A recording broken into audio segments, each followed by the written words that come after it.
आप तो सदैव ही मेरे ध्यान में रहते हैं महाराज कंस। सत्य तो ये है कि मथुरा में जो भी हो रहा है मुझसे छिपा हुआ नहीं है।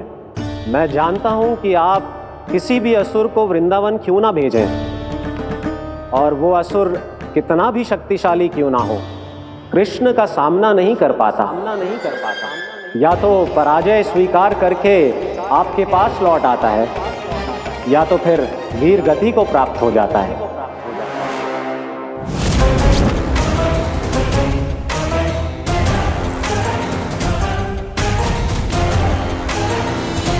वाह, मुझे मेरी असफलताएं स्मरण कराने आए हैं, मेरे घाव को खुरेदने आए हैं, उन पे नमक छिड़कने आए हैं। मित्र को शत्रु समझने की भूल मत कीजिए महाराज कंस। मैं तो आपकी सहायता करने आया हूं। हाँ, और मेरी सहायता। कृष्ण विष्णु अवतार है, आप विष्णु के भक्त हैं।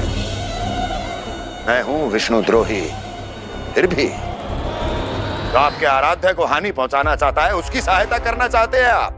क्या आप निश्चित रूप से कह सकते हैं कि आप ब्रह्मांड के सभी नियमों को अच्छी तरह समझते हैं? अवश्य। आपके लिए बस इतना ही जानना पर्याप्त होगा कि मैं जो कुछ भी कर रहा हूं उसके लिए मेरे व्यक्तिगत कारण हैं। मैं तो बस आपके हित में पिछली बार की तरह एक सुझाव लेके आया था, पर यदि आप मेरा सुझाव सुनना भी नहीं चाहते तो आपकी इच्छा। नारायण हरि, नारायण हरि। कारण चाहे जो हो, इनके पिछले सुझाव के कारण ही आज मेरे शत्रुओं की संख्या कम है। अन्यथा मैं देवकी के अन्य पुत्रों को भी जीवित छोड़ देता, और आज वो सब अपने भाई के साथ मिलकर उसकी शक्ति को अनेक गुणा बढ़ा देते। ठहरिए देव ऋषि।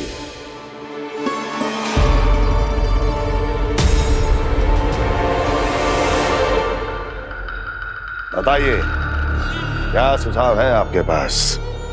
मेरे सुझाव का नाम है कालिया नाग।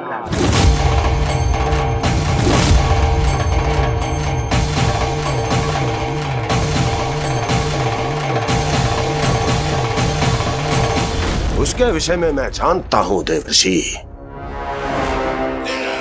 तो समस्या यह है कि मैं स्वयं उससे मिलने नहीं जा सकता, उससे भेंट नहीं कर सकता। उस कृष्ण की हत्या के लिए उसको वृंदावन जाने के लिए तैयार नहीं कर सकता। तो मत जाइए उसके सामने, और ना उसे भेजिए कृष्ण के सामने। हर बार आप किसी न किसी असुर को अपने शत्रु के क्षेत्र में भेजते हैं, जहां शत्रु उसका सामना करने के लिए पूरी तरह से तैयार होता है और आपका असुर मारा जाता है। इस बार शत्रु को युद्ध स्थल चुनने का अवसर मत दीजिए महाराज। इस बार योजना का जाल ऐसे बुनिए कि कृष्ण स्वयं उसके पास जाने के लिए विवश हो जाए। कालिया नाग स्वयं काल है, मृत्यु का दूसरा नाम है। उसके विष का उपयोग अपने लाभ के लिए कीजिए महाराज। वैसे कालिया के विष की अधिकता का अनुमान तो होगा ही आपको।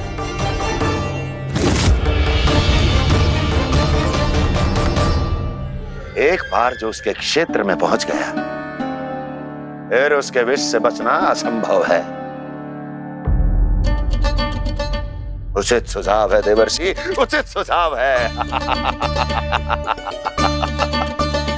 देवर्षि, उस छलिया विष्णु की भक्ति करते करते आप भी उसके रंग ढंग सीख गए हैं। उचित है,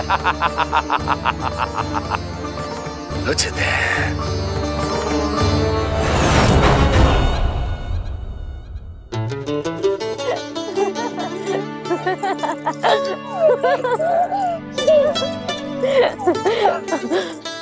बस बस, बहुत आनंद ले लियो लल्ला।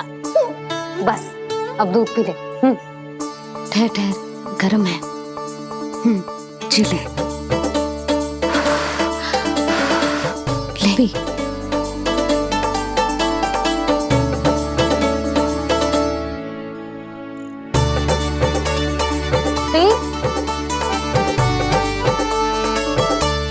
मैं ना होती तो ना जाने क्या होता तेरा। अपने आप दूध भी ना पी सकते है, भावला कहीं का। आपकी इस प्रेम के लिए तो मैं धरती पे आया हूँ मैया। मैं भी यही सोच रहा हूँ यशोदा कि तुम ना होती तो मेरा क्या होता। इसी बात पे थोड़ा दूध और कजू खाने को दे दो। अरे मैं तो भूल ही गई। तनिक ठहर जाओ जी, जे दूध पी लेना तो आपके लिए भी कछु ले आती हूँ।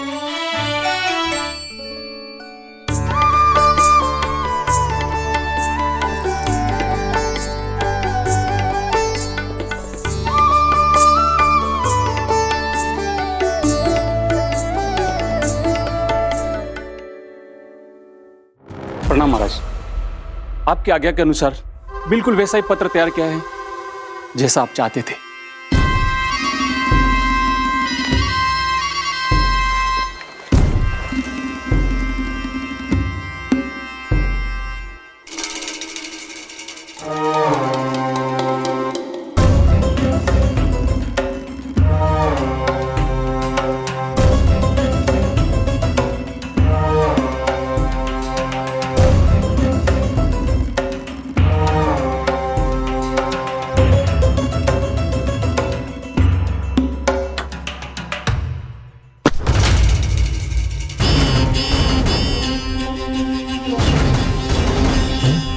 कृष्ण जन्म से लेकर आज तक ये मेरी सबसे महत्वपूर्ण योजना है। इसका सफल होना निश्चित है दूत, किंतु केवल वही करना जैसा मैंने कहा है। जाओ।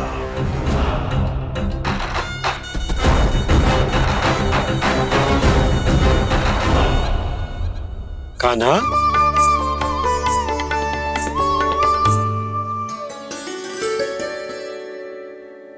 क्या होगा? बाबा मैं चाहता हूँ कि मैया की स्वमता क्रिस्टल फ्रेम की वर्षा मुझ पे सरते ऐसे होते रहे। वो तो होती रहेगी लल्ला। अपने लल्ला के लिए किसी मैया का प्रेम कभी कम हो सकता है भला? नंदराज, वो मथुरा से एक दूत आयो है महाराज कंस का राजपत्र लेके।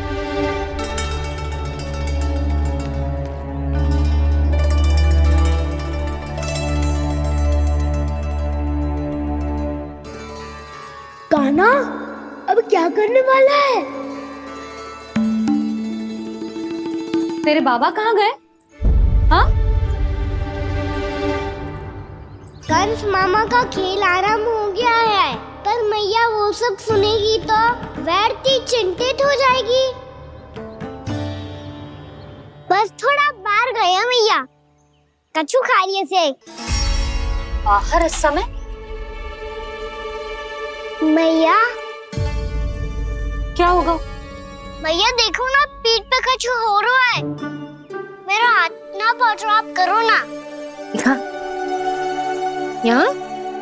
क्षमा करना मैया, पर अभी बाबा को ही संभालने दो ये सब। कहिए, क्या संदेश लाए हैं आप? नहीं नंदराज नहीं। महाराज कंस का आदेश है कि यह संदेश सभी गांव वालों के साथ ही पढ़ा जाए। ठीक है, मैं गांव वालों के सामने पढ़ दूंगा, पर मुझे तो दीजिए पढ़ने के लिए। महाराज की आज्ञा का पालन करना आपके लिए भी आवश्यक है नंदराज। सभी गांव वासियों की सभा बुलाइए। बंसी, सभी गांव वालों की सभा बुलाओ।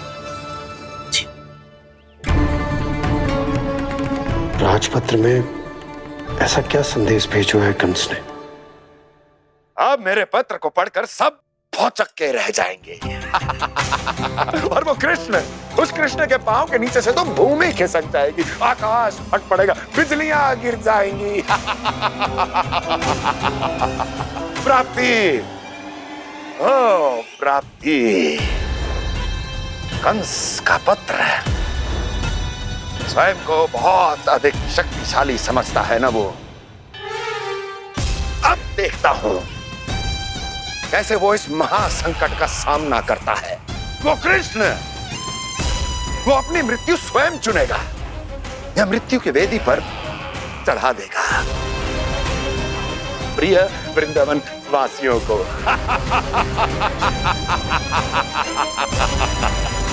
अब आएगा आनंद प्राप्ति, अब आएगा आनंद। सबको इकट्ठा करवा के ही पढ़वाएगो। अवश्य ही कोई विशेष संदेश दिया होगा कंस ने। मैं भी यही सोच रही हूँ सुलक्षणा जी, कछु ना कछु तो विशेष है, पर जे हो क्या सकता है? हाँ, बात तो सही है। ऐसा क्या हो सकता है? सभी गांव वासियों के सामने कहा जाए, कछु तो विशेष अवश्य लग रहा है। बाहर तक कोलाहल क्यों हो रहा है? मैया, मैया, अब क्या होगा? मैया देखो ना, सर पे कछु हो रहा है। लल्ला, नारायण ने तुझे हाथ दिए हैं ना? पीठ की बात अन्य थी। अपने सिर की सेवा स्वयं कर। सर पे तो हाथ पहुंच रहा है ना?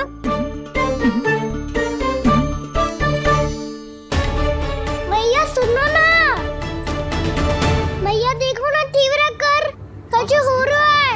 मैया देखो ना, तीव्र कछु हो रहा है।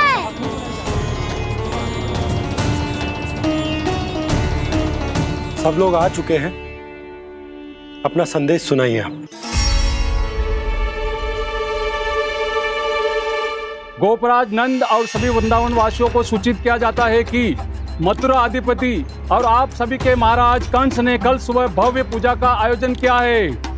इसके लिए राज्य को वृंदावन के क्षेत्र के निकट यमुना नदी के मध्य में खिलने वाले 1 कोटि कमल के पुष्पों की आवश्यकता है।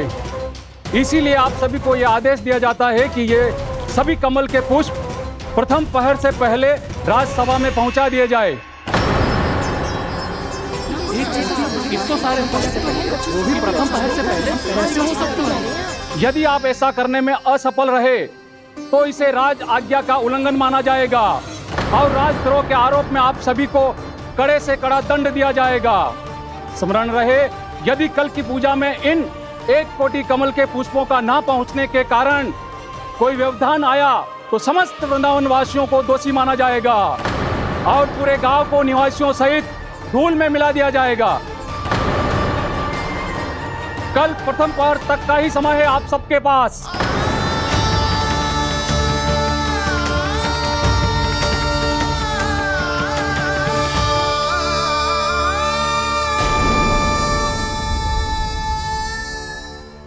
कमल पुष्प, वो भी कल प्रथम प्रहर में? ऐसे कैसे संभव है? और कोई साधारण पुष्प ना, यमुना नदी के मध्य खिलने वाले विशेष कमल के फूल चाहिए उन्हें। लेकिन यमुना नदी में तो कालिया नाग ने विष घोल के रखा है, तो फिर कैसे हो पाएगा? यह संभव है। हमारी मृत्यु का संदेश भेजा राजा कंस ने। सदैव की भांति इस समस्या पर भी गांव के बड़े ही विचार करेंगे। बालकों का यहाँ होना उचित ना है।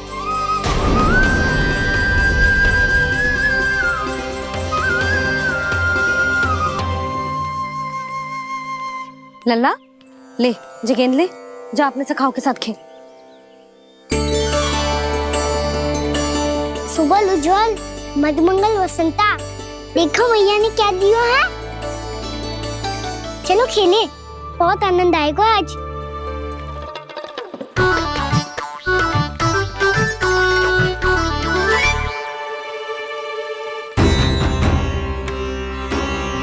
भानु, बंसी, जाओ और शीघ्र ही वो घेरे का कार्य समाप्त करो।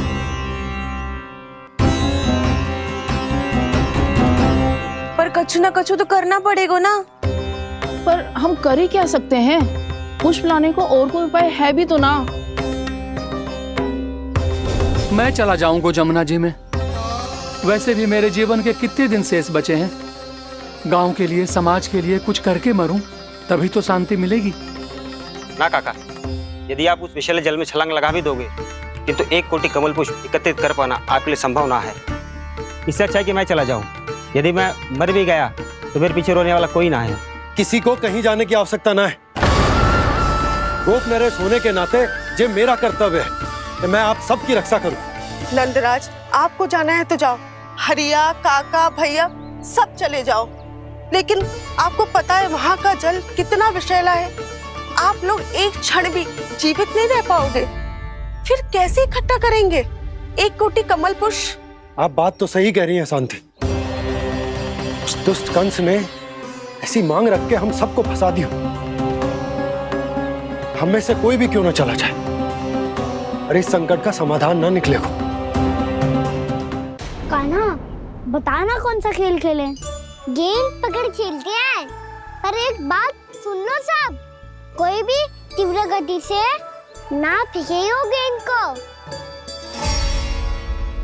भैया ने फ्रेम बनाई है मेरे लिए। सब तैयार हो?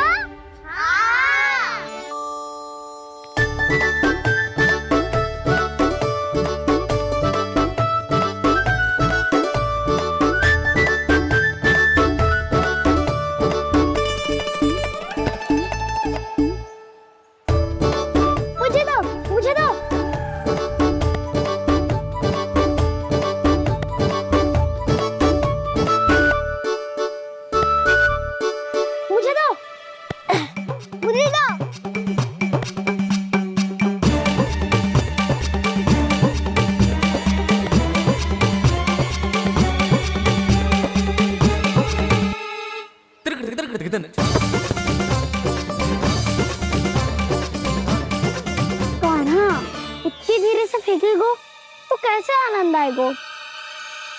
थोड़ा बल लगा के फेंक। हाँ कान्हा, हम अभी बड़े हो गए हैं, तू अब भी छोटे बालकों की तरह फेंक रहा है।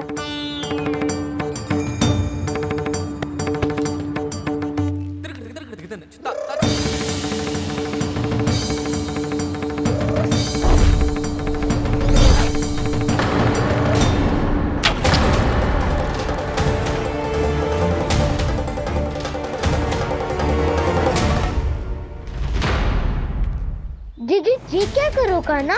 गेंद तो डूब गई।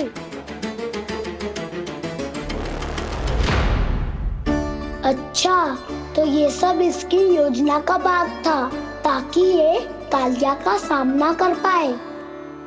तुम सबने तो कही थी तीव्र गति से फेंको। देखो फिकवा दी ना मेरी गेम मुझसे नदी में। अब मुझे जाके लानी पड़ेगी। रुक जा कान्हा, रुक जा कान्हा। जी क्या बोल रहे थे कान्हा? इसमें तो बहुत संकट है। कोई भी संकट मेरी मैया का उपहार खोने से बड़ा ना है। बहुत प्रेम से बना के उन्होंने दी थी। हे नारायण, कोई उपाय समझ में ना आ रहा है। मैया, हम कैसे करेंगे हम अपने गांव की रक्षा? कीड़े पड़ेंगे उस दुष्ट को। यदि उसके कारण किसी के प्राण चले गए तो कौन सा फल मिलेगा उसे इस पूजा का? तुम सही कह रही हो यशोदा, पर हमारे पास कोई और दूसरा विकल्प भी तो ना है। यदि हमने मथुरा की राज आज्ञा का पालन ना किया तो इसका दुष्परिणाम पूरे गांव को भुगतना पड़ेगा।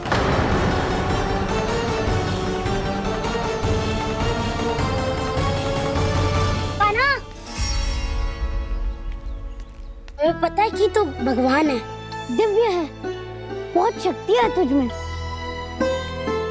पर फिर भी हम तुझे विषैले जल में ना जाने दे सकते। कुछ होगा तो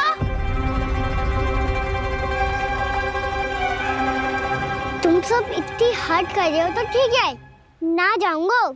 गेंद कहाँ गिरी है, कितनी दूर गई है, ये तो देख लूं ताकि उसे बाहर निकालने का कोई उपाय ढूंढ पाऊं।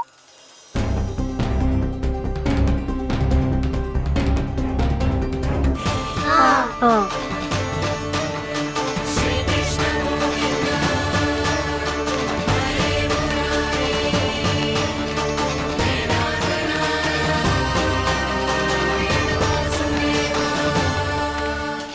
कान्हा की ये लीला तो समझ ही नहीं आ रही। पहले इसने देवर्षि नारद को मथुरा जाकर कंस को भड़काने के लिए कहा, फिर स्वयं ही दुखी भी हो गया कि अब इसका रहस्य सबके सामने खुल जाएगा। और अभी स्वयं ही तो इसने कहा था कि गेट बहुत महत्वपूर्ण है, फिर स्वयं ही उसे नदी के विसले जल में फेंक दिया।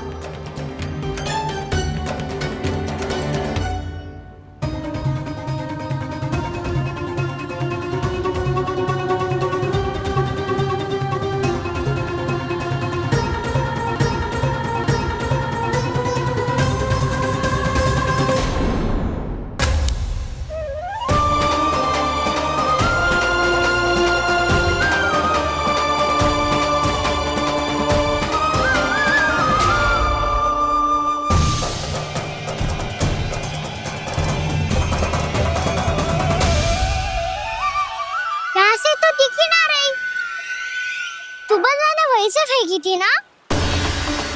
ना वहां से फेंकी थी। कहाँ से? नहीं कहा ना वहां से। समझ ना आ रहा, ठीक बताना कहाँ से फेंकी थी?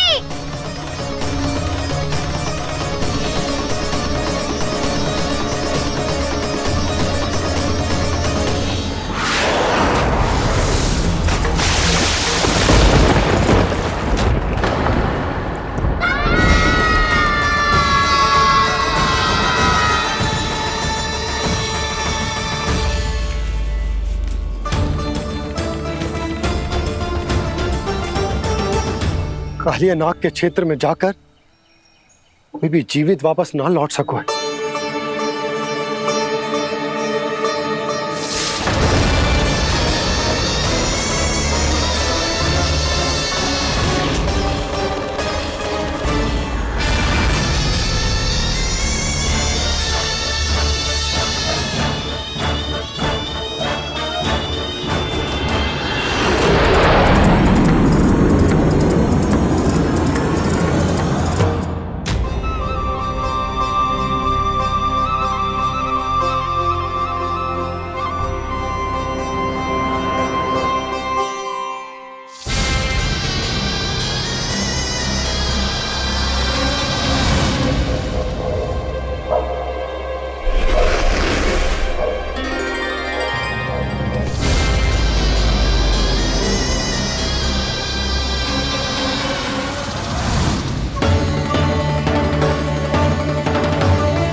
क्या किया वाना ने?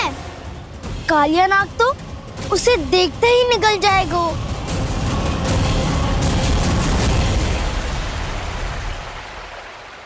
तो आरंभ से अब तक सब कुछ उसकी लीला का ही भाग था।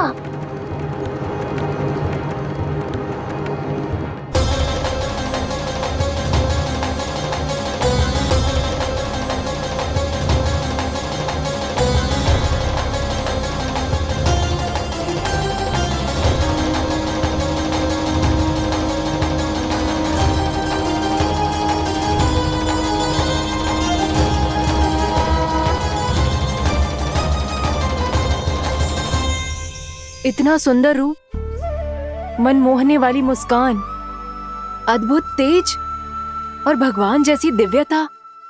कौन हो तुम? हाँ, तुम्हें देखकर तो हम सब सम्मोहित ही हो गए।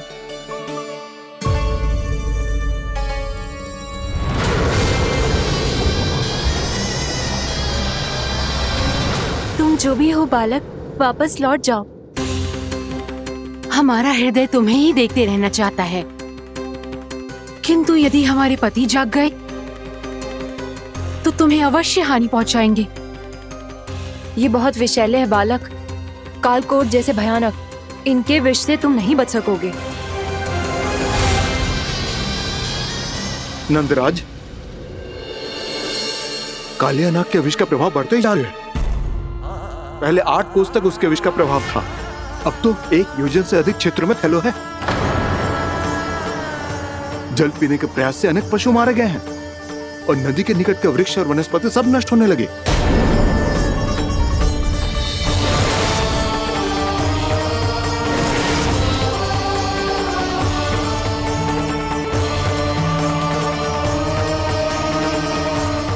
इनके विष की तीव्रता इतनी अधिक है बालक कि इनके संपर्क में आने वाले को तड़पने का भी अवसर नहीं मिलता। इनके विष की अग्नि क्षण भर से भी कम समय में प्राण वायु को जलाकर राख कर देती है।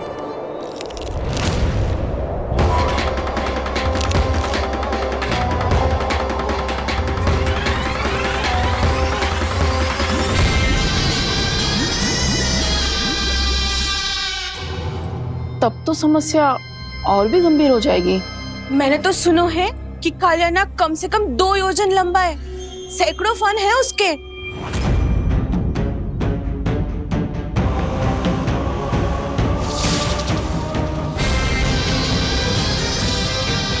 इसका अर्थ तो ये है कि हम दोनों ओर से फंस गए। एक और कंस को 1 कोटि कमल पुष्प देने जो कि कालिया नाग के क्षेत्र में पड़ते हैं, और दूसरी ओर उस कालिया नाग का विष यमुना जी के क्षेत्र में बढ़ता ही जा रहा। इसके कारण हम ही नहीं, निर्दोष पशु पक्षी भी संकट में। इन दोनों समस्याओं का एक ही समाधान है, उस कालिया नाग का सामना करना। और ये ना समझ आ रहा कि हम ये करेंगे कैसे, क्योंकि ये बात साधारण मनुष्य के बस की ना है। हमारे लिए ये असंभव है।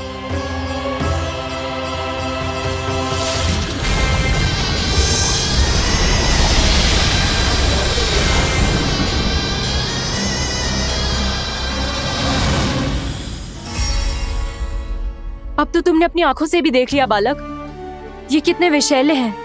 नींद में भी विष उगलते हैं। इससे पहले कि तुम्हें कुछ हो जाए चले जाओ यहाँ से, मान लो हमारी बात।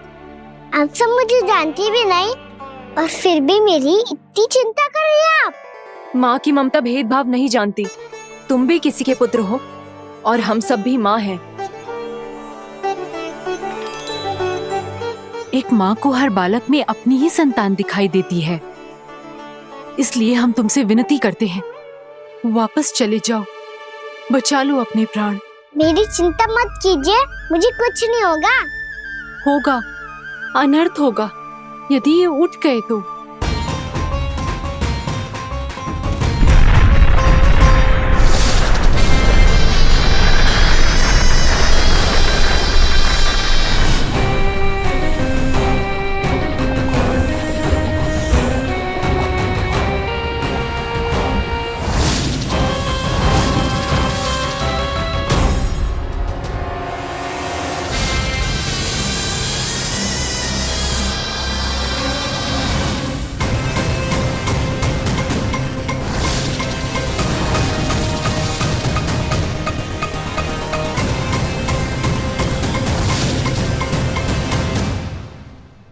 सामने होते हुए भी अपने इश्क को केवल वही देख सकता है जो अपना अभिमान त्याग चुका हो।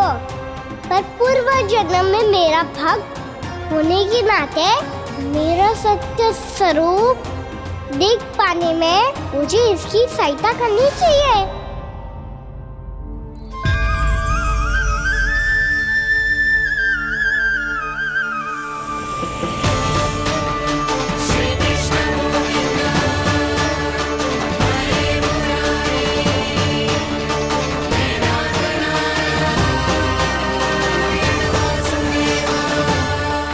देखो हमारा छोटा सा कान्हा कैसे डट के खड़ा हुआ है, इतने विशालकाय, इतने महाभयंकर सबके सामने।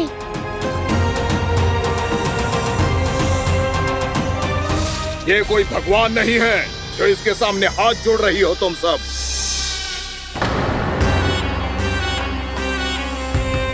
एक सामान्य साधारण बालक है ये, जो ये तक नहीं जानता कि इसके सामने है इसका काल, कालिया। तू कौन है बालक? मेरे इतने निकट आकर भी तू जीवित कैसे है? मेरी नहीं, अपनी चिंता करो कालिया। बहुत मनमानी कर ली तुमने। अब बस मैं तुम्हें रोकना हूँ। अब बस मैं तुम्हें रोकना हूँ। मैं तुम्हें रोकना हूँ। बित्ते भर का है तू, मेरे विष के बारे में जानता ही क्या है? और कहता है मुझे रोकने आया है। किससे किससे रोकना चाहता है तू मुझे? मुझे क्रोध दिलाने की भूल मत कर बालक। अपनी फुंकार से ही तेरी इस मुस्कुराहट को अंतिम मुस्कुराहट बना सकता हूं मैं। शीघ्र बता, कौन है तू और किसने भेजा है तुझे? तुम्हें आवाज भी है कि अपनी पुकारों से तुम कितना विष भूल चुके हो। पवित्र यमुना नदी को कितना दूषित कर दिया तुमने। और यही नहीं, तुम्हारे कारण निकट के जीव जंतुओं, वृक्ष, वनस्पतियों सबको हानि पहुंच रही है। तो क्या मुझे उससे क्या? मुझे है आपत्ति है मुझे तुम्हारी इस व्यवहार से, और इसीलिए तुम्हें यहाँ से जाना होगा।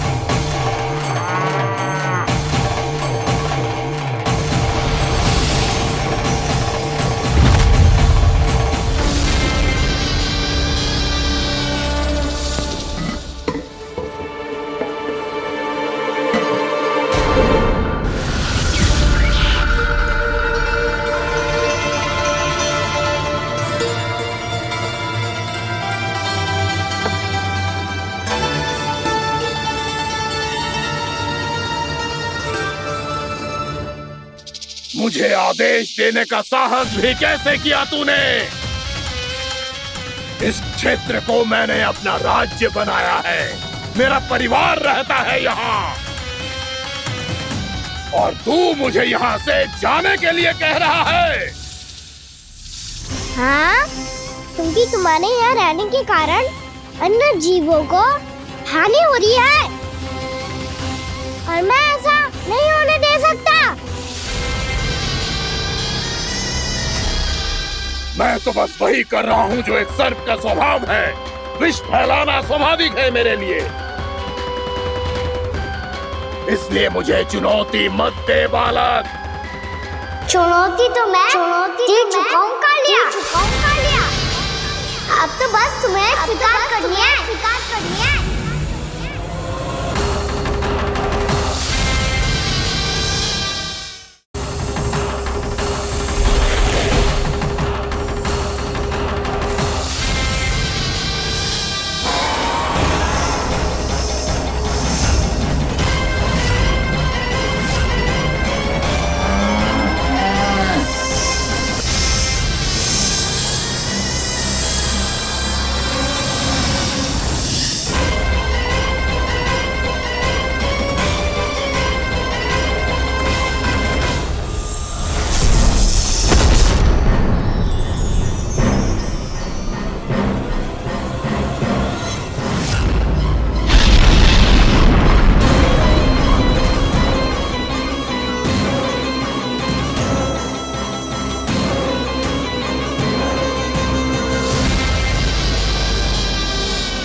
मैं भी चेतावनी दे रहा हूँ, यहाँ से चले जाओ।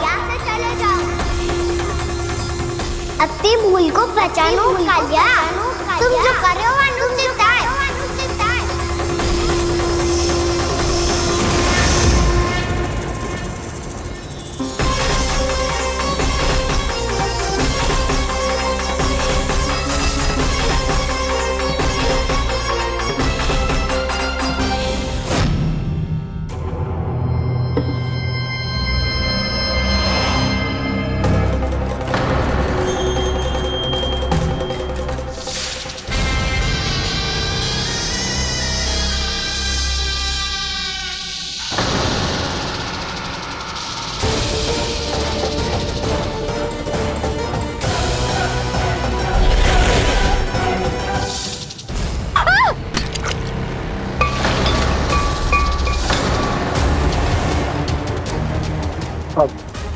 मैं आता हूं।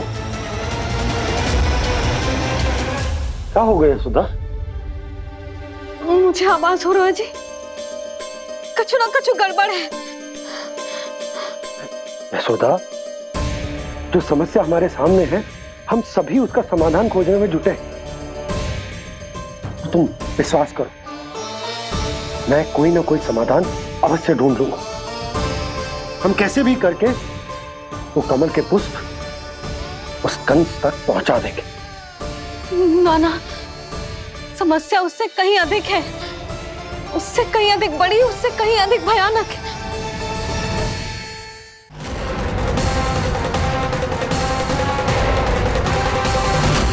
विस्की ये बूंद से ही सबके प्राण चले जाते हैं।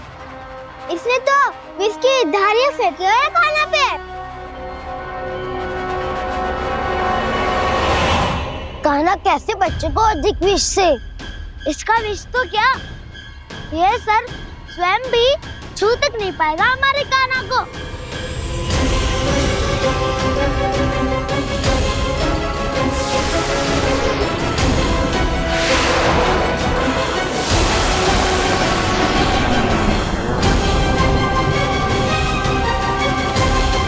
तुम्हारे सखा को, मेरे भाई को कोई हानि नहीं पहुंचा पाएगा। ये कान्हा का सत्य चाहे जो हो बलराम, पर अभी तो जो एक बालक ही है ना।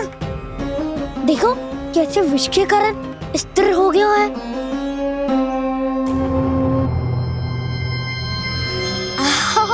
हाउ सर्फ ने कितनी आसानी से अपनी पूंछ से बांध लिया है। मुझे यहाँ से भगाना चाहता था ना तू? अब मैं तुझे दिखाऊंगा अपना सामर्थ्य।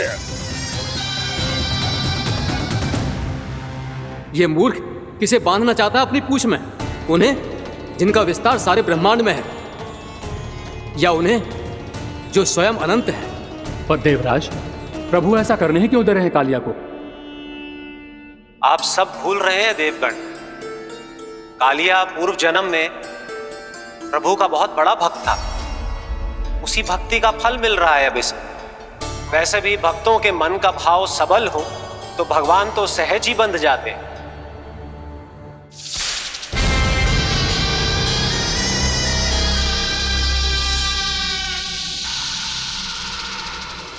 बलराम, तुमने ही तो कही थी कान्हा को कछु ना होगो।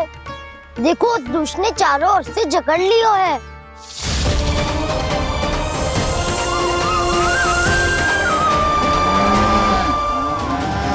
ये क्या कह रही हो तुम?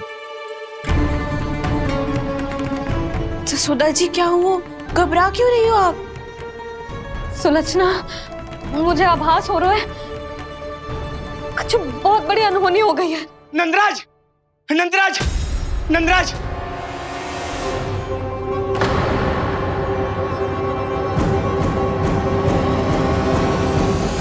नंदराज, कान्हा ने जमना नदी में छलांग लगा दी है। कान्हा ने जमना नदी में छलांग लगा दी है। कान्हा ने जमना नदी में छलांग लगा दी है। कान्हा जमना में कूद गया है। मुझे लगा था आज कछु गड़बड़ होने वाली है। मुझे आज कान्हा को ना जाने देना चाहिए था।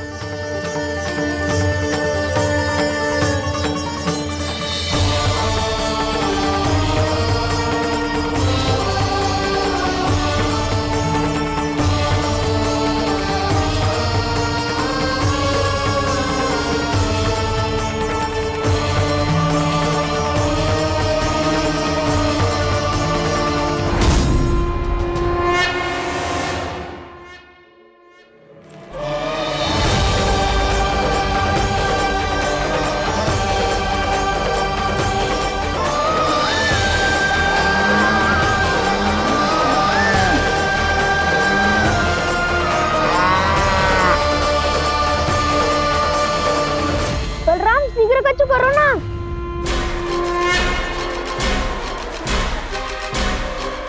कुछ भी करो पर कान्हा को बचाओ। नाग बहुत भयंकर है, कान्हा अकेले ना संभाल पाएगा इसे।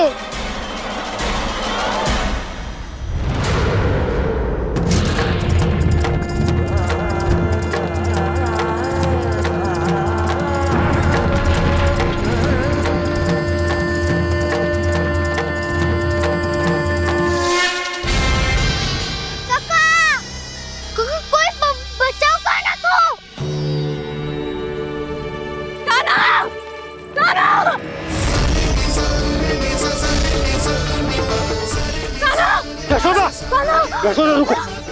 छोड़ दो मुझे, छोड़ दो मुझे। जीजी संभालो, बावली हो गई क्या? जीजी संभालो।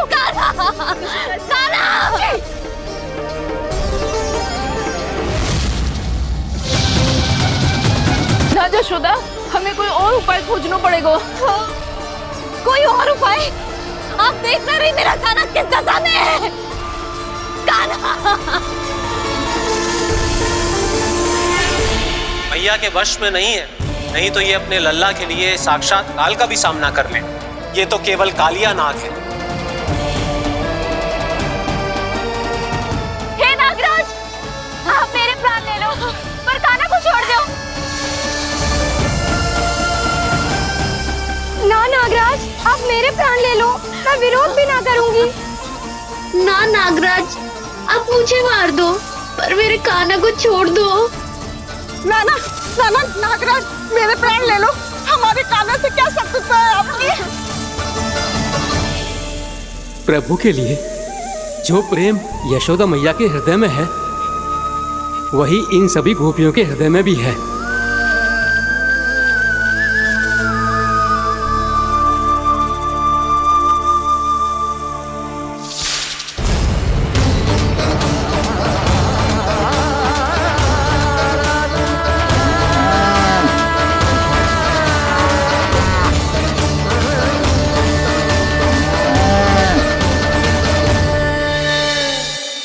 यशोदा, यशोदा, देखो इन गोपियों को, इन गैयाओं को, इन सब के मन में भी तुम्हारी भांति ही ममता भरी हुई। वो सब भी कान्हा से उतना ही प्रेम और स्नेह करती है, उतनी ही ममता से भरी हुई है जितनी कि तुम। तो तुम ही सोचो, जिसके साथ इतनी ममता और इतना स्नेह, इतना प्रेम, उसका कोई क्या कर सकता है? उस काले नाग का विष इस सब आशीर्वादों के सामने कछु न है। कछु करो जी, उसे बोलो वो मेरे प्राण ले ले, मेरे काना को छोड़ दे। यशोदा,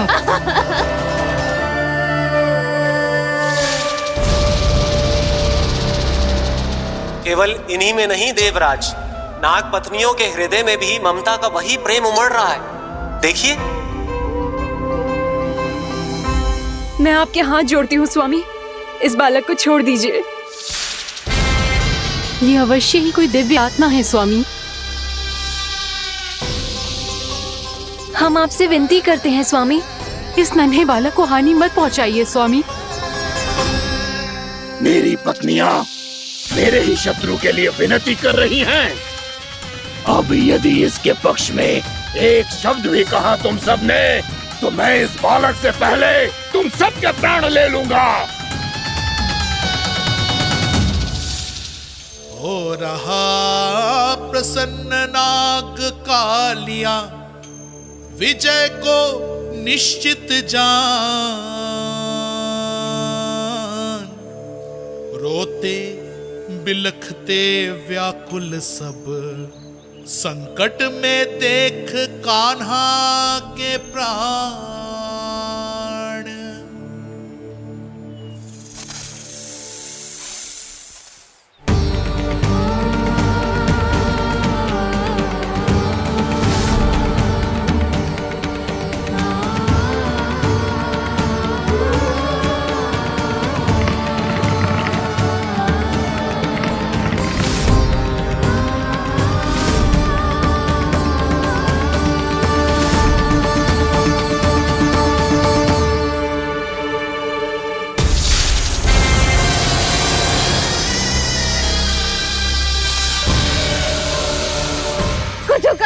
मेरे लल्ला को बचा लो, कोई तो कुछ करो।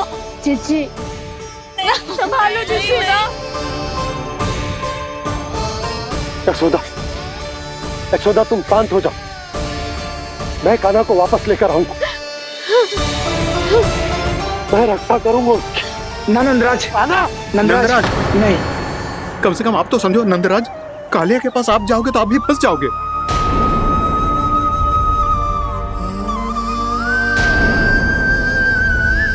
बलराम, तेरा भाई इतनी भीषण संकट में है, और तुझे जरा भी दुख ना हो रहा?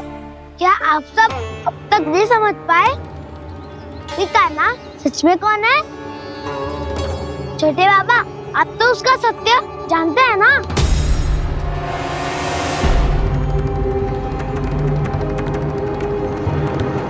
मानता हूँ कि आप सब कान्हा के रहस्य के बारे में नहीं जानते, पर क्या उसके जन्म से आज तक घटी एक से बढ़कर एक विचित्र घटनाओं को भी भूल गए हैं आप सब? भूल गए हैं कि कैसी पूतना जैसी राक्षसी उसका कुछ बिगाड़ नहीं पाई, कैसे तरनावती जैसा भयानक राक्षस उसे एक खरोच भी नहीं दे पाया था।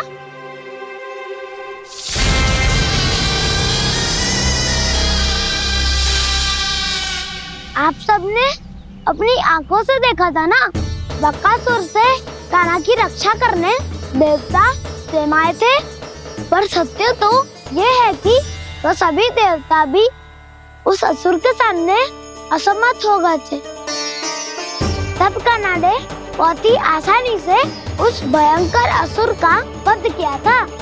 एक ही बार में धराशायी कर दिया था उसे। तो आप सभी सोचिए, बार बार ऐसे असाधारण कार्य करने वाला बालक साधारण कैसे हो सकता है? अब तो आरंभ से ही सारा सत्य जानते हैं छोटे बाबा। रहस्य छुपाने में सदैव कान्हा की सहायता करते आए हैं आप, और आज आप स्वयं ही उसके सत्य को भूल रहे हैं। और तुम सब भी तो जानते हो कान्हा की शक्तियों के बारे में। तो क्या तनिक भी विश्वास न आया अपने सखा पे? बलराम, जे तू क्या कह रहे है? मैंने जो कहा उसका एक एक शब्द सत्य है छोटी माँ। यदि प्रभु की इच्छा हुई तभी कुछ ही क्षणों में सब कुछ अपनी आंखों से स्वयं अनुभव कर लेंगे आप।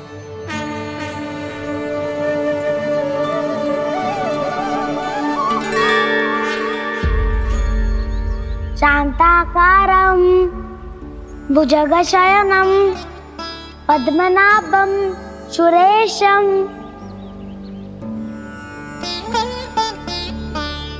विश्वाधारं गगनसदृशं मेघवर्णं शुभांगं लक्ष्मीकान्तं कमलनयनं योगी वीरध्यानगम्यम्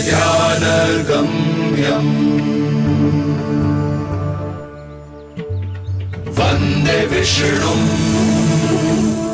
भवभयहरं सर्वलोकैकनाथम्।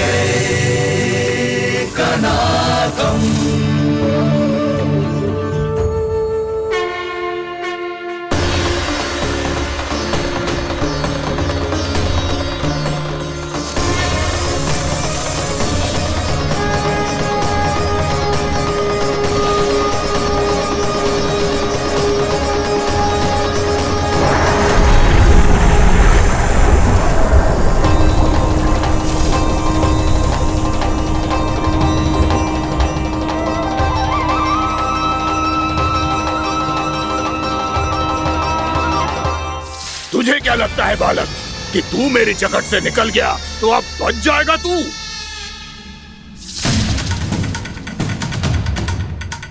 मेरे विष से अपनी प्राण रक्षा करने में सफल रहा, मेरी जगत से भी छूट गया, पर मेरे दंश से नहीं बच पाएगा।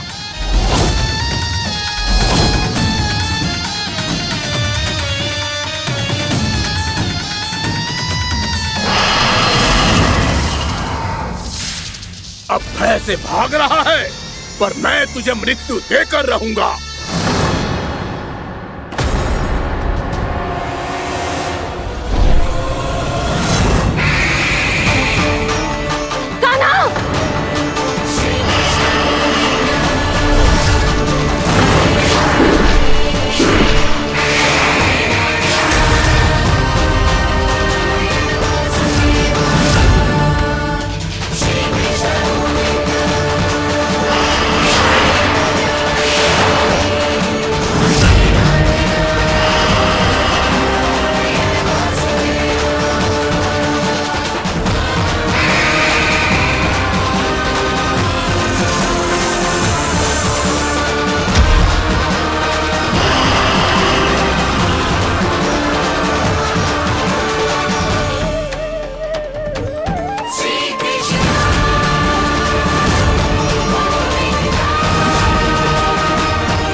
नन्हा सा कान्हा कितनी देर भाग पाएगा?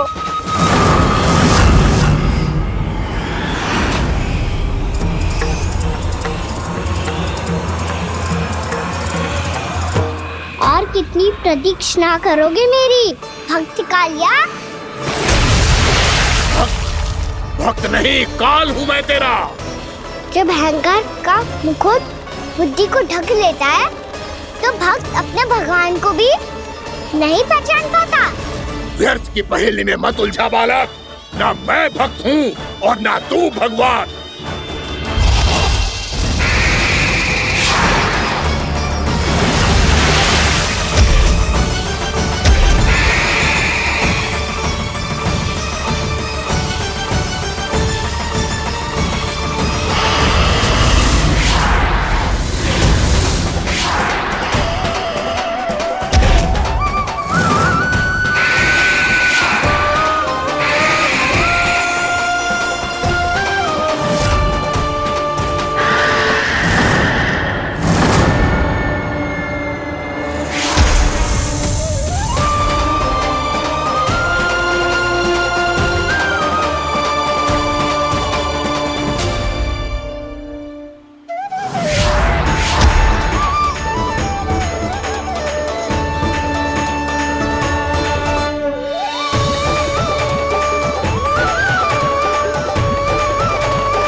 उसे छूकर कालिया नाग का हलाहल जैसा विष भी चरणामृत बन गया है और यमुना जी के जल में फैल चुके विष के प्रभाव को भी नष्ट कर रहा है।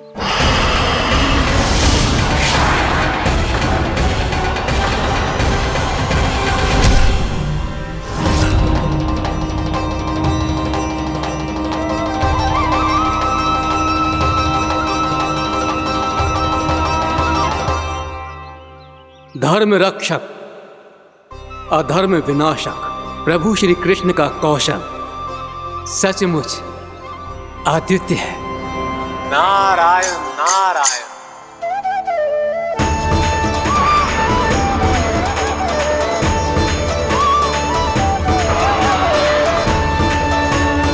मेरा भाग तुम्हारे भीतर के अहंकार का प्रतीक है कालिया। अब तुम्हारा अहंकार, तुम्हारा अनपान मेरे पाँव के नीचे है और तुम्हारी पूंछ अर्थात तुम्हारे प्राण मेरे हाथ में। अब तुम क्या करोगे भक्त?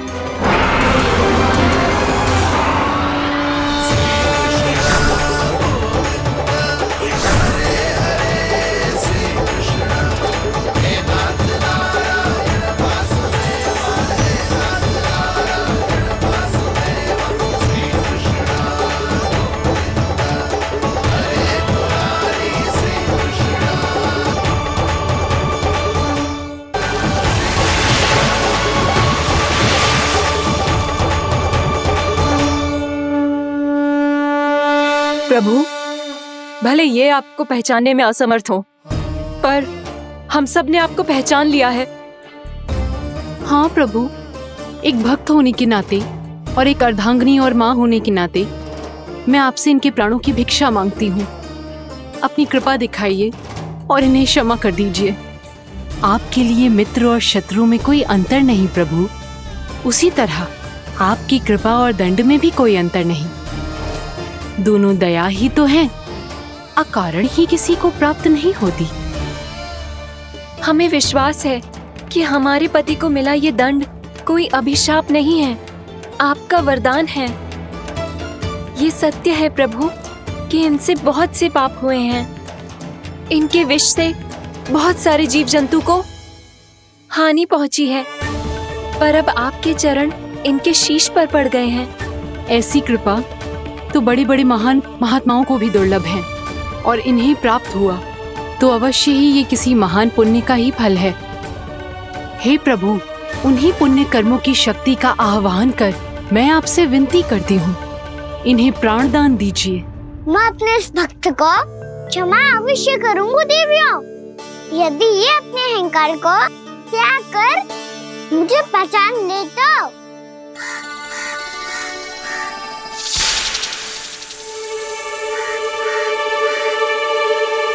मैं तुम्हें श्राप देता हूँ, जितनी विषैली तुम्हारी जिह्वा है उतने ही विषैले सर्प बन जाओ तुम।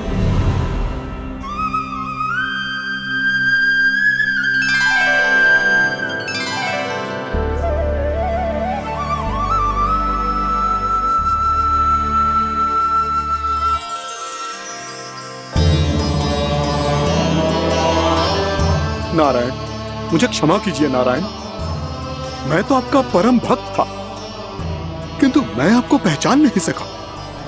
इसका दंड तो मुझे मिलना ही था, किंतु मैं अब प्रायश्चित करना चाहता हूं। इसके लिए यदि आप मेरे प्राण भी ले लेंगे तो भी मुझे कोई दुख नहीं होगा।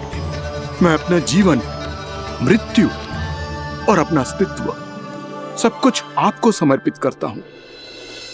मैं तुम्हारे क्रोध के कारण श्राप मिला, जिसे विशाल सर्प के रूप में तुम्हारा जन्म हुआ, और सर्प का तो स्वभाव है विष फैलाना, इसीलिए तुम्हें दंड नहीं दूंगा। मैं सिर्फ सभी अपराधों का पश्चाताप कर लिया, इसीलिए मैं तुम्हें क्षमा करता हूँ कालिया।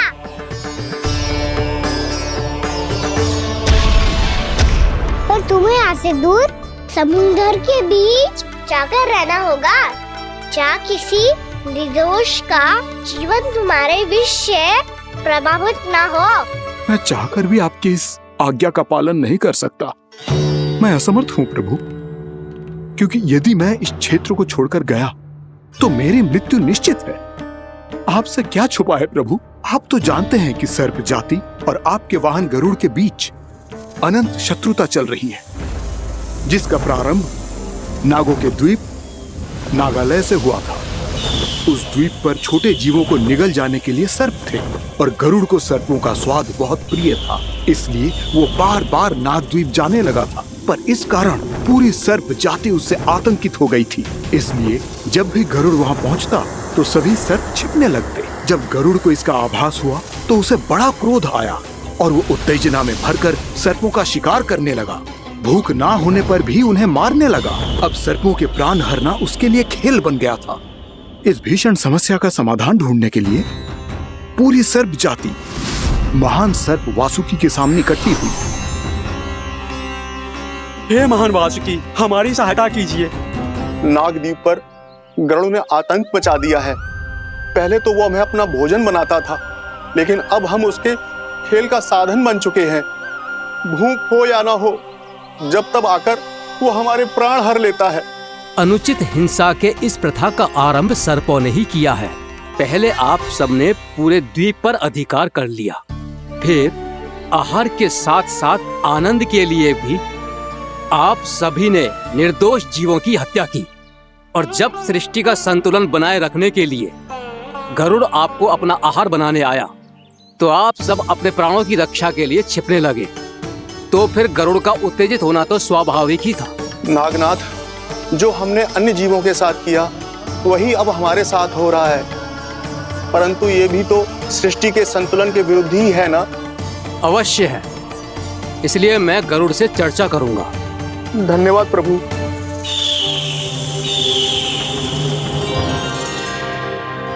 इसलिए हमारी आपसे विनती है, यदि आप उचित समझें तो सर्पों के किसी एक घर से हम आपको एक सर्प प्रतिदिन अर्पित करेंगे। आप उसको आहार बनाइए और अन्य सर्पों को जीवित रहने का अधिकार दीजिए। मुझे स्वीकार है। तब से प्रतिदिन किसी एक घर से एक सर्प गरुड़ के भोजन के लिए भेजा जाने लगा। समय के साथ मेरे घर की भी बारी आई, परंतु मैंने एक बहुत बड़ी भूल कर दी। समय आ गया है स्वामी, आज गरुड़ के आहार के लिए इसे चुना गया है। कौन है यह गरुड़ और क्यों दूं मैं इसे कोई भेंट? स्वामी, सभी सर्प राज्यों और गरुड़ के बीच में यही समझौता हुआ है, हमें इसका सम्मान करना ही होगा। मैंने कोई समझौता नहीं किया, मैंने कोई वचन नहीं दिया और ना ही मैं किसी गरुड़ से भयभीत होता हूँ। यदि इस राज्य में किसी को सर्पों को अपना आहार बनाने का अधिकार है तो वो केवल मुझे है। अब से गरुड़ को दी जाने वाली हर भेंट मुझे दी जाएगी, महाविषधारी महान नागराज कालिया को। यह और कुछ नहीं, मेरा अभिमान था प्रभु, और यह मेरे इस जन्म की सबसे बड़ी भूल थी, क्योंकि फिर जब गरुड़ को इस बारे में पता चला तो। कालिया, अभिमान में आकर तूने अपने काल को ललकारा है। जिस कालिया के नाम में ही काल छिपा है, तू उसे ललकारने का दुस्साहस कर रहा है गरुड़। स्वयं को भगवान विष्णु का वाहन कहता है तो वाहन का ही कर्म कर। स्मरण रख, इस धरती के सर्वश्रेष्ठ योद्धाओं के लिए भी मैं मृत्यु का दूत हूँ। विनाश काले विपरीत बुद्धि। तो जैसे मूर्ख सदा इस युक्ति को सार्थक करते आए हैं, अपने विनाश को आमंत्रण किया है तो अब भोग।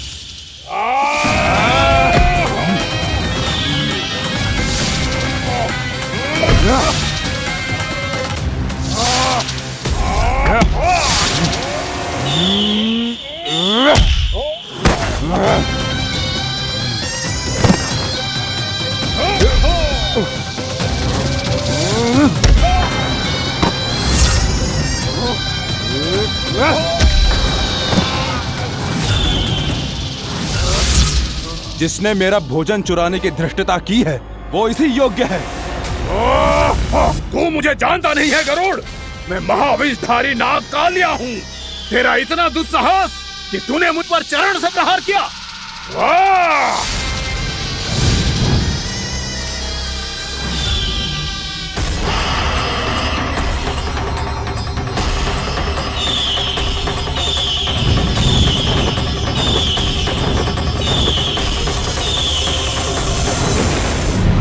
मैं अपने अभिमान में भूल गया था कि गरुड़ मुझसे कहीं अधिक शक्तिशाली है। इसलिए अपने प्राणों की रक्षा करने के लिए मैं एक स्थान से दूसरे स्थान भागने लगा। नदियां, पर्वत, यहां तक कि मैंने सागर भी लांघ डाला, पर मैं जहां भी जाता गरुड़ के रूप में मेरा काल वहीं आ जाता। इसीलिए मृत्यु की आशंका से भयभीत होकर मैं अपने बड़े भाई मां कद्रू के प्रथम पुत्र अनंत शेषनाग से राय लेने चला गया। भैया, मैं यहां आपसे आपकी सहायता लेने आया हूं। मेरी एक छोटी सी भूल के कारण यह गरुड़ मेरा पीछा कर रहा है, मुझे हर समय हर स्थान पे ढूंढते रहता है। यदि उसने मुझे ढूंढ लिया तो वो निश्चित ही मेरे प्राण ले लेगा। मुझे कोई ऐसा स्थान बताइए जहां मैं अपनी पत्नी और अपनी संतानों के साथ शांति से रह सकूं। तुम यमुना नदी के किनारे वृंदावन क्षेत्र में जाके वास करो कालिया।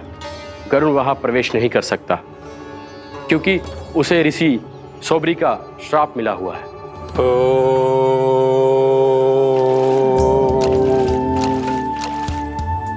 ध्यान और तपस्या का नित्य कर्म करते हुए ऋषि के मन में मछलियों के प्रति प्रेम भाव इतना बढ़ गया कि वो भूल गए सभी जीव खाद्य श्रृंखला का भाग होते हैं, और मछलियां भी इस नियम की अपवाद नहीं है। उन्हें मछलियों की अटखेली इतनी अच्छी लगने लगी कि वो इस क्षेत्र के मछुआरों को भी मछली पकड़ने की अनुमति नहीं देते थे।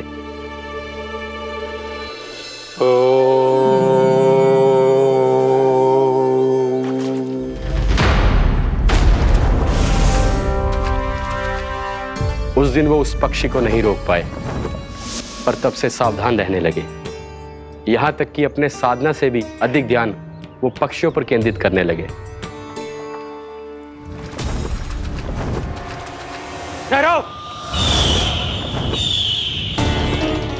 इसी क्षण अपनी चोंच में पकड़ी इस मछली को छोड़ दो।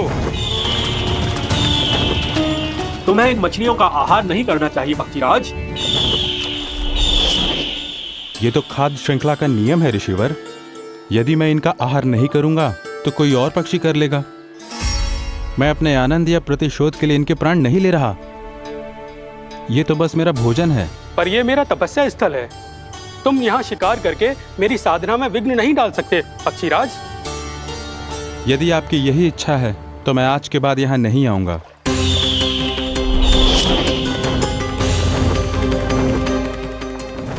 पर आज ये मछली मेरे आहार के रूप में पकड़ी जा चुकी है। मैं वचन देता हूँ ऋषिवर, इस स्थान पर यह मेरा अंतिम शिकार होगा।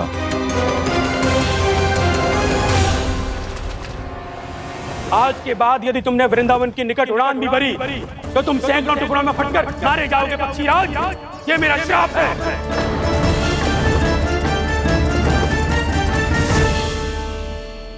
और इसीलिए भैया शेषनाग के सुझाव के अनुसार मैं यहां आ गया। पर अब यदि मैं कहीं और जाऊंगा तो मेरे प्राण नहीं बचेंगे प्रभु। डिस्टेंट रहो कालिया। अब से गरुड़ तुम्हें कोई हानि नहीं पहुंचाएगा। अब तुम्हारे फनों पर मेरी पक्षिंग बन गए कालिया। इसीलिए अब से तुम्हें गरुड़ से कोई भय नहीं होगा। निश्चिंत होकर अपने परिवार के साथ गहरे समुद्र में चले जाओ और सुख से शांति से निवास करो। पर ध्यान रहे निर्दोष जीवों को हानि ना पहुंचे। आपने मुझे जीवन दान दे दिया प्रभु। इस उपकार से मैं कृतज्ञ हूँ प्रभु। आदेश दीजिए, मैं आपकी सेवा कैसे करूं? तुम्हारे जल क्षेत्र से 1 कोटि कमल पुष्पों को लेने की अनुमति दे दो कालिया। यह मेरी सेवा होगी। प्रभु, ये तो मेरा सौभाग्य होगा।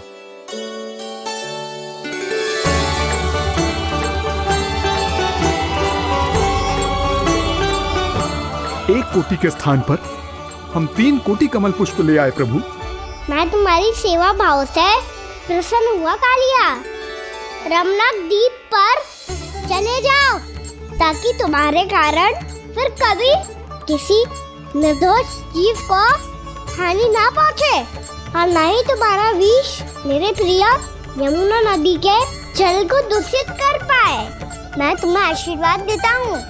आज यहाँ मेरे द्वारा तुम्हें दिए गए इस आदेश का स्मरण जो भी भक्त करेगा और प्रातः काल और संध्या काल में इसका उच्चारण करेगा, उसे फिर कभी किसी संकट से कोई भय नहीं होगा। ये स्थान अब से कालिया कुंड के नाम से जाना जाएगा। यहाँ पर स्नान करने वाला और देवताओं को इस क्षेत्र से जल का अर्घ्य देकर प्रसन्न करने वाला भक्त यदि मेरा स्मरण करके पास रखेगा तो वो अपने सभी पापों से शीघ्र मुक्त हो जाएगा।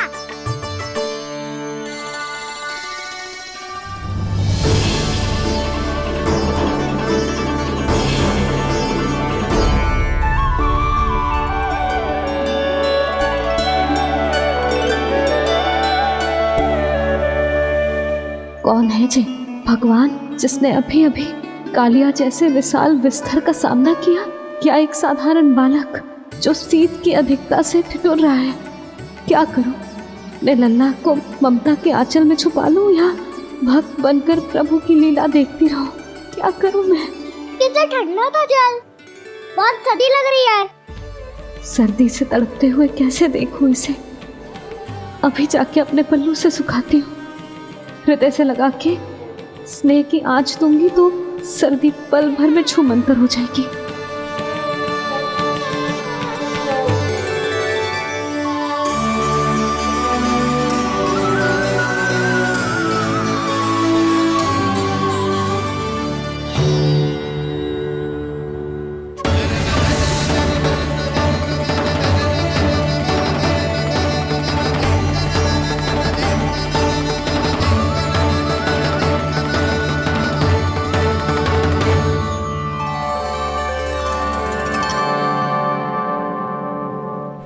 मेरी आवश्यकता ना है इसे, ये तो सच्ची में भगवान ही है, जिसकी ठंड दूर करने के लिए स्वयं द्वादश आदित्य प्रकट हो गए हैं।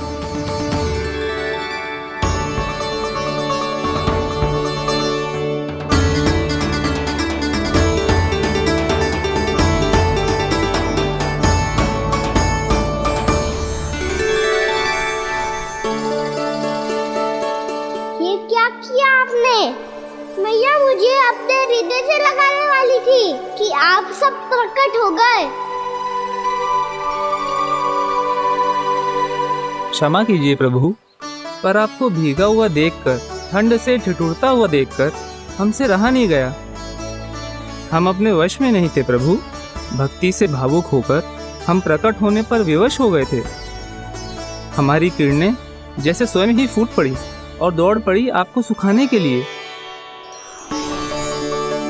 मैं आपका प्रेम, आपकी भक्ति समझता हूं आदित्यगण, और इसीलिए इस समय मैं जहां खड़ा हूं, इस स्थान को द्वादश आदित्य टीला के नाम से जाना जाएगा। द्वादश आदित्य टीला के नाम से जाना जाएगा। हम धन्य हो गए प्रभु। और कहाँ जा रहा है? जो गड़बड़ किया है उसे सुधारिए तो सही। प्रभु आज्ञा दीजिए। अपना दाब इतना अधिक बढ़ा दीजिए कि मुझे स्वेद आने लगे, ताकि मैया मुझे स्वेद में गीला देख के और भूल जाए कि मैं ही भगवान हूँ, और मैया मुझे अपनी गोद में उठा के ले जाए।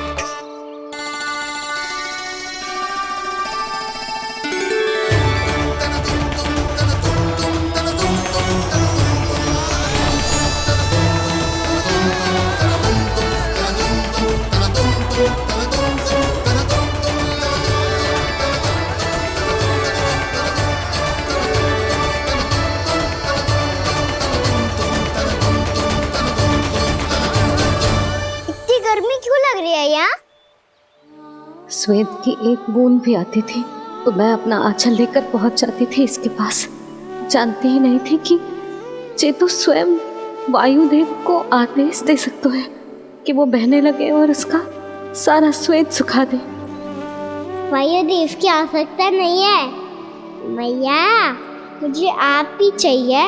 लगता है जिस बात का भय था वही सत्य होने लगी है।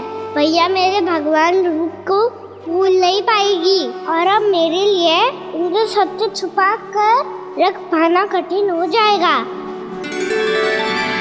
कृष्णा कृष्णा हरे कृष्णा कृष्णा कृष्णा मुरली मनोहर कृष्णा गोपाला गोविंदा हे दामोदरा।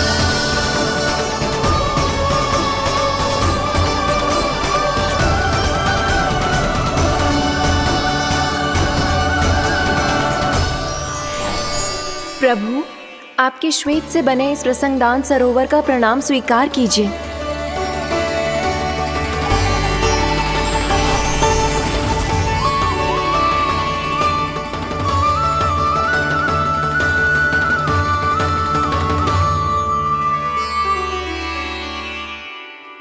ओहो, इस चमत्कार को देखकर भैया को और भी अधिक विश्वास हो जाएगा कि मैं भगवान ही हूँ। अब कैसे मनाऊं मैया को कि मैं इनका लाई हूँ? बाबा है ना, अब तो यही सहायता करेंगे। श्री कृष्णा गोविंदा हरे हरे श्री कृष्णा गोविंदा हरे हरे श्री कृष्णा हरे मुरारी श्री कृष्णा श्री कृष्णा श्री कृष्णा।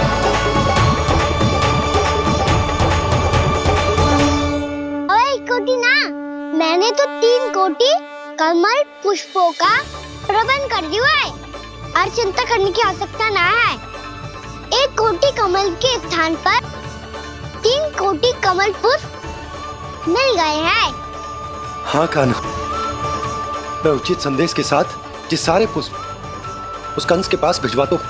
महाप्रक्रमी कान्हा की जय। वृंदावन रक्षक कान्हा की जय। महाप्रक्रमी कान्हा की जय।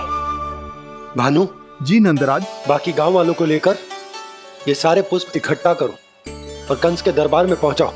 जी।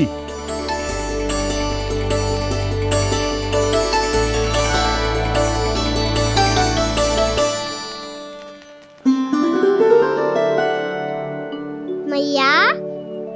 कौन हो तुम? मुझे पता था मैया, जब आपको सत्य पता चलेगा तो आप मुझे मैया की तरह स्नेह ना कर पाओगी, इसीलिए आज तक सत्य छुपाता आया हूँ, ताकि आपकी ममता, आपका प्रेम अनुभव करने का अवसर मिलता हुआ मुझे। और फिर आज को बताया था ना, जो रहस्य तुमने बरसों तक छिपाया था, उसका भेद खुलने में तुम्हारा ही योगदान है। मुझे कालिया के शीश पर अपने पद चिन्ह रखकर उसे मुक्त कराना था दाऊ, वचन दिया था मैंने उसे। इसके अतिरिक्त निर्दोष पशु पक्षियों के जीवन को कालिया के विष से ही बचाना था मुझे। इसमें कंस को तो सम्मिलित करना ही था, ताकि जब मैं कालिया का सामना कर रहा हूँ तो वो किसी और असुर को समस्या बनाकर वृंदावन ना भेज दे। पर इस सबसे बड़ा एक कारण और था दाऊ, मैं चाहता था कि मैया को सत्य पता चल जाए। पर क्यों कहा ना? क्योंकि मुझे लगने लगा था कि मैया से ये रहस्य छुपाकर इनके साथ धोखा कर रहा हूँ। अपराध बोध से दबा जा रहा था मैं।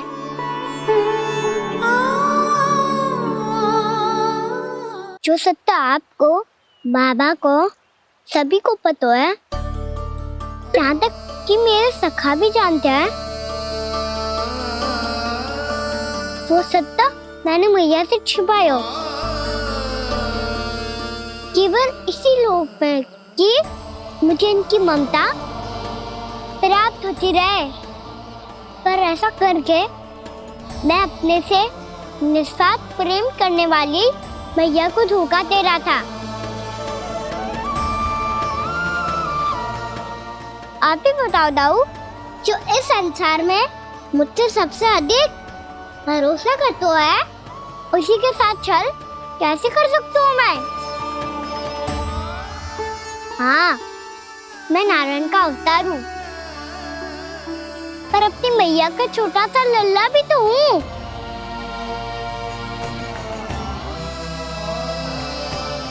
इसीलिए तो यमुना जी में छलांग लगाने का एक कारण इस गेंद को लेने जाना भी था। ने स्नेह से बनाई थी मैया ने गेंद, इसे अपने से दूर कैसे होने देता मैं? आपको आभास भी ना है मैया कि आप मेरे लिए कितने महत्वपूर्ण हो।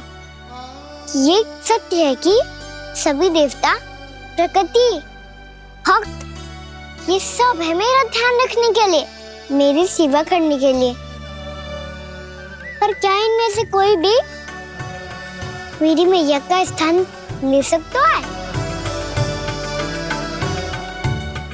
और आप भी तो यही चाहती थी कि मैं आपका लल्ला बन के आऊं, कि मैं आपका लल्ला बन के आऊं, कि मैं आपका लल्ला बन के आऊं। आज जैसे आपने मुझे अपनी गोद में लिटा रखा है,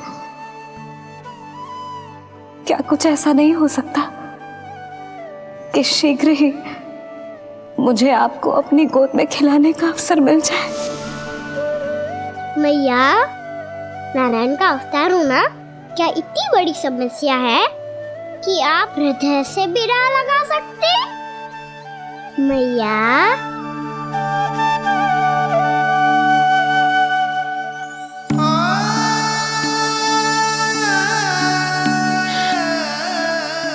मेरा कान्हा, मेरा लल्ला।